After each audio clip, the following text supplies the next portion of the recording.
L'Algérie est en guerre au même titre que d'autres nations arabes qui avaient une frontière commune avec leur ennemi, l'État d'Israël. Est-ce qu'il y a une raison particulière pour cette entrée en guerre de l'Algérie alors qu'elle est si loin du théâtre d'opération? Je crois que le problème que vous le posez sous un angle qui n'est pas tout à fait celui de l'Algérie. Il y a une nation arabe et il y a des États arabes. L'on a eu le tort jusqu'à maintenant de vouloir présenter le problème palestinien comme un problème du Proche-Orient. Ce problème concerne en premier lieu tous les pays arabes où qu'ils se trouvent. Il concerne en deuxième lieu tous les pays qui croient à la notion de la liberté, parce que ce problème est essentiellement politique.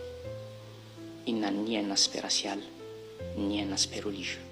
Pour preuve, je vous dirais que notre engagement auprès de la cause du peuple palestinien n'a d'égal que notre engagement aux côtés de la cause du peuple vietnamien, par exemple, avec qui nous n'avons ni des affinités de race, ni des affinités de religion. Il n'a d'égal non plus que notre engagement aux côtés de la cause du peuple d'Angola, du Mozambique, de la Rhodésie ou de l'Afrique du Sud. C'est vous dire que il y a peut-être par-delà notre qualité d'arabe l'attachement indéfectible de l'Algérie à la cause de la liberté. Cet attachement qui est né précisément de la longue lutte du peuple algérien, la lutte de 54 à 62, mais la lutte aussi qui a été entreprise entre 1830 et 1962. Est-ce que ce sont ces principes qui font que vous avez refusé d'admettre un cessez-le-feu?